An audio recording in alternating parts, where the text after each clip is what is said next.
many casual readers of my book said the part where I compared Alcibiades to Romney was their favorite. And so, since a show on Alcibiades, let me read to you from my book on Alcibiades.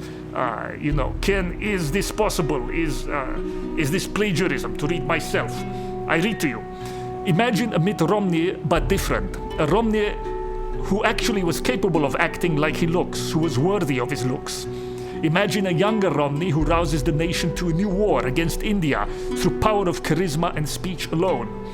Then he lives on ship to head the armies conquering India. But then come rumors that Mitt ran a black mass Satanist dinner in New York.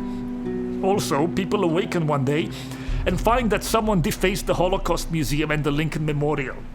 Rumors spread that it is Mitt and his friends in preparation to overthrow the government. So he is recalled from his command to stand trial. Instead of returning, Mitt runs to Russia, where he becomes major advisor to Putin. Soon, though, he finally has to leave in a great hurry when it is discovered he's been banging Putin's wife in secret. He runs to China, where again he miraculously becomes major political force and advisor, adopting Chinese customs and language with ease. After some time there, he leaves China, ends up living in Afghanistan with the tribesmen as one of them in one of their mud fortresses, where he is finally found by American special forces and he goes out fighting, charging them repeatedly with machine gun in his glorious black and gold armor and dune-like headset. Exactly such, and more, was the life of the ancient Alcibiades from Athens. How inconceivable, even as versatile and flashy a man as Trump is very far from this possibility in our time, though he at least makes such a type somehow believable.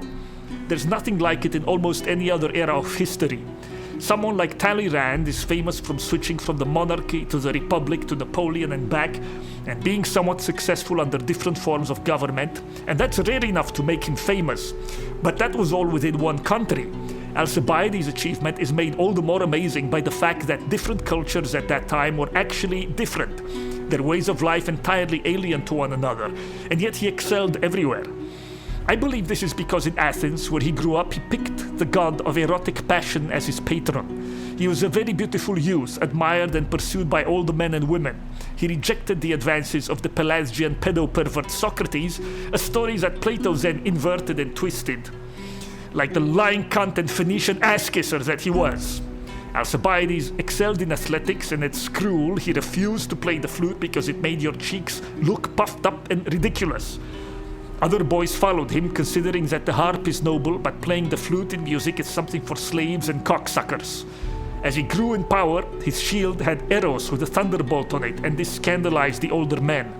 In such way, he showed that he was a disciple of the irrepressible life force, a devotee of the young god of sexual passion and total destruction.